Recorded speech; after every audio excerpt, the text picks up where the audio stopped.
Nyenjan believed the plague had been caused by the loss of the ritual. He had become a serf destined to spend the rest of his life performing that ritual. That seemed like a fair summary. He guessed the ritual involved tilling the earth. It still didn't quite make sense to Maomao, but it did to someone else.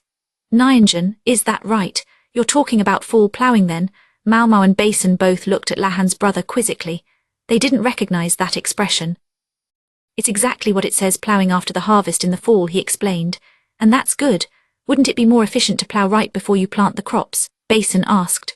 Maomao agreed with him. I'm aware of a couple of advantages.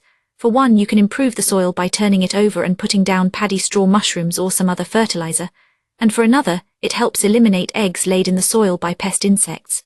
Maomao's ears twitched, and she grabbed Lahan's brother by the collar. Say that again. You can put down paddy straw. No, the other one. Eliminating pest insects. Yes, that. Maomao shook him violently. Hey, quit it, Basin said, holding her back. You're choking him. Maomao let Lahan's brother go. Ow, yeesh, is it that exciting? It's a pretty ordinary farming activity, he said, clearly believing this was general knowledge. I don't know if there are a lot of farmers out there as diligent as you. Maomao rejoined. You think so?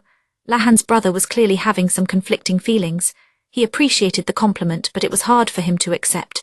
Yes, that's exactly what I'm doing, Nyenjan broke in. A quick look around this village probably told you it doesn't matter if the people around here know what to do or not. Most of them just don't care to do it. And if knowledge isn't used, it gets lost. Maomao felt a pang. Lahan's brother had said the old man was the only one in town trying to keep up a decent field. May I ask you something? Are the people here even making an honest effort to raise wheat? It sort of feels like they aren't trying very hard, Maomao said, shamelessly cribbing from Lahan's brother. So Nyenjan said, it's obvious even to the visitors, is it? Yes, sir. Your field was much prettier than the others. That is what a professional farmer told me. I am not trying to be pretty. I am just trying to get a better harvest, and the field turns out that way. I can tell you, I never thought I would be the only one working myself to the bone out here. Funny how life works out. Basin's dig had to hurt. He was a serious and dedicated military man. Maomao could understand why he might take a dim view of someone who had done things that put him at the bottom of the human dung heap, even if it was more than 50 years ago now. He might even be wondering why the man hadn't been given a harsher punishment. Maomao had to admit she couldn't help wondering the same thing. She knew, though, that executing Nyenjan wouldn't have changed anything. Because he had been left alive, at least they could talk to him and learn what he knew. I wonder how Rikusen found out about him. Maybe, like Maomao, he simply walked around this village, and maybe, like Lahan's brother, he noticed the quality of the fields. Perhaps he had heard about Nyenjan from someone in the western capital. They were talking about criminals who had become serfs 50 or more years before and had been released from that status long ago. Rikusen was still a fresh face in this area. Maomao doubted he would have come here knowing about them. Asking was quicker than pondering. Do you know if Rikusen came to this village because he found out about the ritual? Yeah, that is right. I did not think there was anyone left who knew about the ritual. Even the governor does not seem to have heard of it. Rikusen said something about an acquaintance mentioning it. Nyenjan put down the now empty cup of milk and shifted on the hard-looking bed. The governor does not know about it. Do you mean Master Gyukyuan, sir? In his story, Nyenjan had described Gyukyuan as an upstart governor. Ah, sorry, bad choice of words, not him. Yeah, Master Gyukyuan is the ruler of Isei province, but it is his son who has been running things lately. You mean his son? Yeah, what's his name? Gyukuo. It seemed a former bandit and former serf was not inclined to show undue respect to the governor.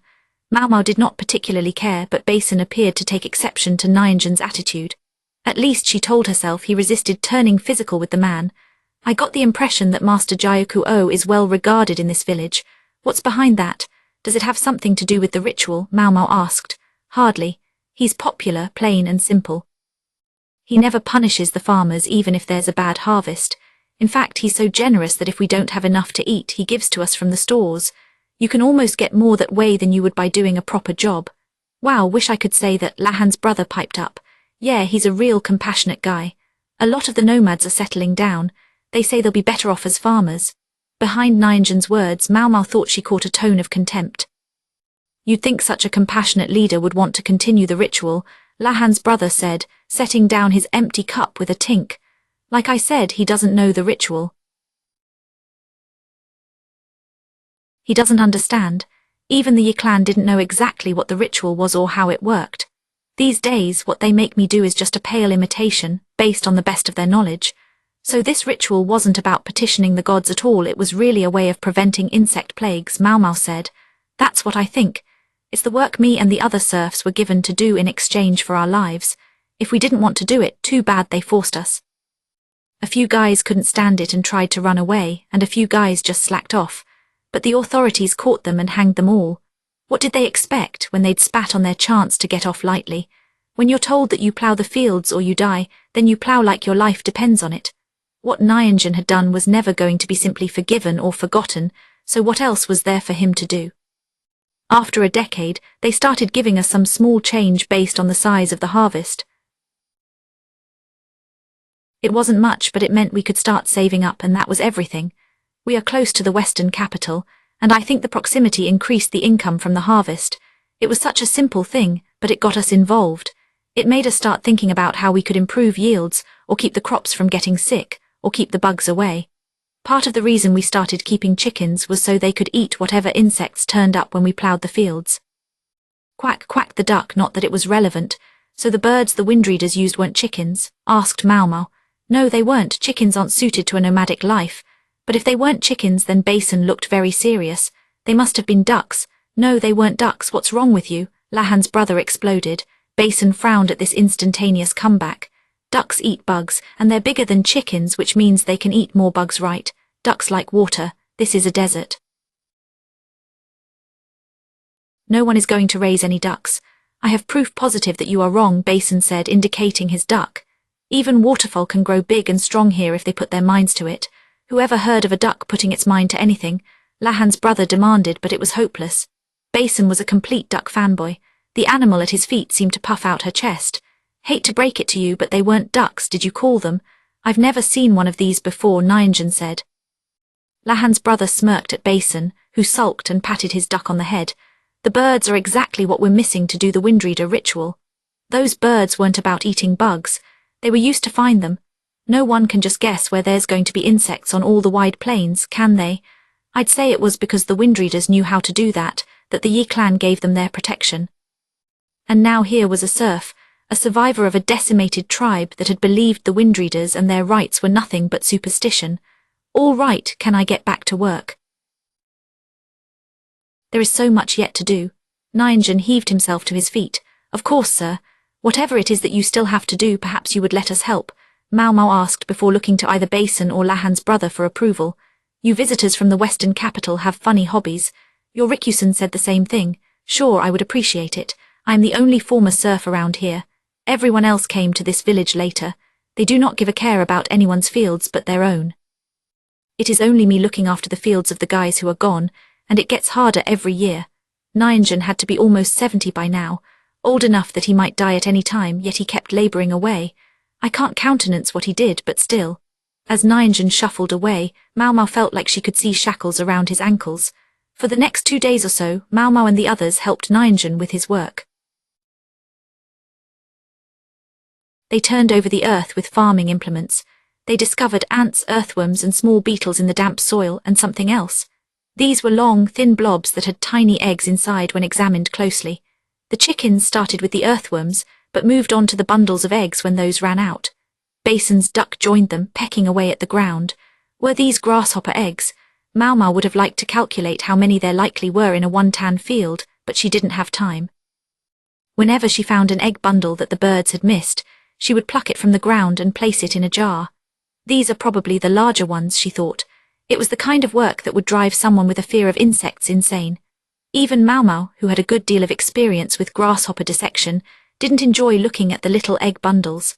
Lahan's brother and Basin both ploughed several times as much soil as Maomao could manage. Lahan's brother showed his skill as a true farmer.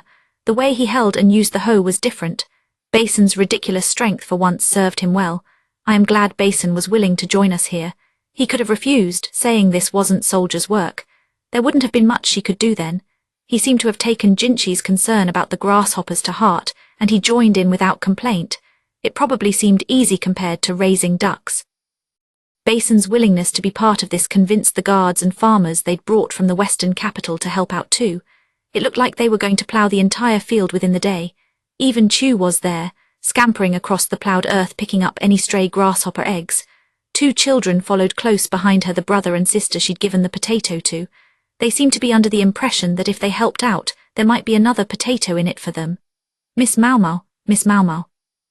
I've got lots wanna see. Miss Chu, I don't want to see them. If you have a praying mantis, Oatheka, I would gladly take it. Praying mantis eggs could be made into a medicine called Sang Pyro Shao, or mantis egg case. This medicine was quite valuable because it was hard to get in large quantities. These eggs are hatching, little ones are coming out of them. Are you sure you don't want to see, Miss Maomao? Well, it is spring. And yes, I am sure. They are disgusting, please don't show them to me. From the insect encyclopedia in the Shi clan fortress, Maomao had learned that grasshoppers lived for about 3 months. They could lay upward of 100 eggs at a time. The eggs hatched in spring, and the new generation would lay more eggs in summer. I should have asked them to bring the Shi clan book about bugs. I should also have asked for the one about medicinal herbs. The more information they had, the better off they would be. It wasn't like grasshoppers bred all year round. Right now, the eggs laid last autumn were starting to hatch. Fall ploughing was a good idea. It would turn up eggs that had been hidden in the earth. These eggs would then become food for birds or small animals. I think I remember Lahan talking about this. What had he called it? Multiplying like rats. Say a single pair of rats had 12 children, for a total of 14 rats. Assume there were 6 females among the children, meaning 7 total including their mother.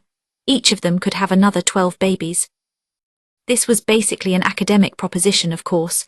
Not all of the rats were going to survive into adulthood, but grasshoppers multiplied much the same way. This meant that it was crucial to bring their numbers down as early in the cycle as possible. If one cluster of eggs is 100, then 10 is 1,000, and 100 would be 10,000. They could reduce the number of grasshoppers they had to deal with in the future by orders of magnitude if they could take care of the eggs now. Grasshoppers liked to lay their eggs in ground that was somewhat damp. I suppose with the river nearby and plenty of grass to eat, this is the perfect place for them. Perhaps some of the land had been deliberately left uncultivated specifically to attract the grasshoppers. There were supposedly a number of other villages like this one scattered around Isay province, but how many of them were still functioning? Nyanjan came up to Maomao carrying a jar of grasshopper eggs. All we have to do now is burn these. Sounds good to me. Last year I was late with this, and a lot of the grasshoppers got away from me. She did recall the farmers of the village saying that last year had been a bad one for bug damage. So the harvest was poor, she asked. Nyanjan nodded. There was only enough for us to eat and we have no stores. If we'd had to pay taxes on top of that, we probably would have starved. Then we wouldn't have had enough left over to buy daily necessities from the merchants, so we would have had to sell off our livestock. But the governor exempted you from taxes, right? He even sent you support. That he did. He is cut from good cloth, that Governor Nyanjan said, but again he sounded like he was saying it through gritted teeth. Maomao decided not to beat around the bush. You don't quite sound like you mean that, sir. May I ask what bothers you so much about him?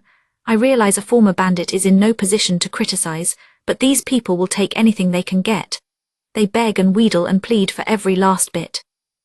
They're like grasshoppers themselves.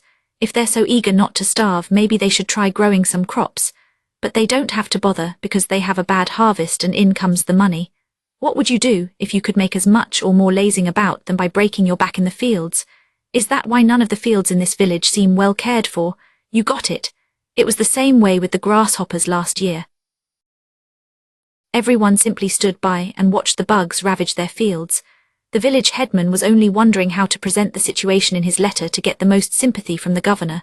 Meanwhile, I was going from plant to plant, plucking those grasshoppers off the leaves one at a time. They thought I was a fool. It hardly seemed like the actions of someone who had once been the vilest of bandits. The terror of the earlier plague seemed to have left a permanent mark on Nyanjan. No, maybe I am wrong. Maybe Nyanjan had always had a diligent streak.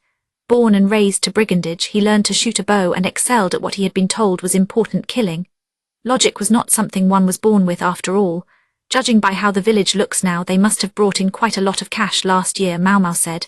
They sure did. It has been this way for more than a decade. Always the same. They have a crop failure, the governor saves their necks. A good, kind governor. Good and kind, huh? She wondered where all this money to support the farmers was coming from. Maybe it was excess from trade. She had seen what a flourishing place the Western capital was. There seemed to be more than enough cash going around to spare a few small coins for a farming village. If they were going to spend all that money out here, it seemed like an irrigation canal or two might be nice. Maomao said this. When people had to do less physical labor hauling water, new kinds of work opened up. More fields could be developed. It would have been a wise investment in Maomao's eyes. That man Rikusen said the same thing according to Nyanjan. Did he? When they got back to the capital, she would have to find out how Rikusen had learned about this former serf. I suppose I should apologize for making you spend all your time helping me out here, Nyanjan said. Was there anything else you needed in this village? Anything else? Maomao rested her chin on the shaft of her hoe and closed her eyes. Oh, she went over to Lahan's brother, who was not just turning over the earth but was starting to build up ridges. Are you planning to make a field here? She asked. His face said, shoot, I always do that. Lahan's brother could deny it all he liked, but he was a farmer through and through. Aren't you going to tell people about your potatoes? That's what you brought them for, right? Yes, well, you'd think, wouldn't you? Lahan's brother grumbled. But you saw these people, they aren't actually interested in field work. Do you think they'd actually bother growing potatoes if I gave them to them? I doubt they'd use their established fields to grow new crops, but they don't look like they're about to bother breaking new ground either. Point taken, Maomao said.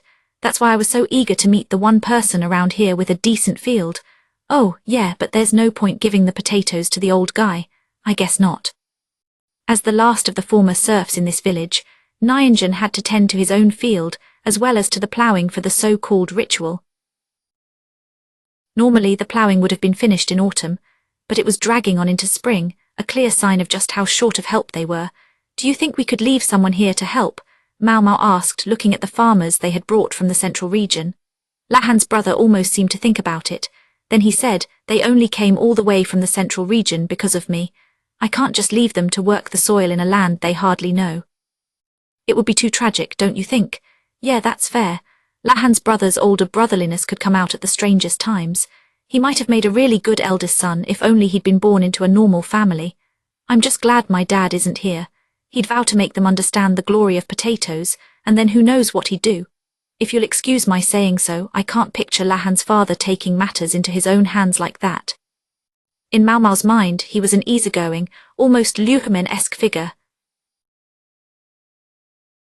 And also the glory of potatoes.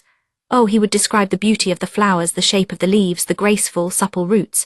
They're potatoes, he could at least focus on their deliciousness. Maomao looked over at the siblings following Chu around. She set down her jar and went over to them. Say, would you like another of those potatoes? She asked, squatting down so she was eye level with them. Yes, we would, want potatoes. The kids' eyes sparkled. We've never eaten something so sweet before.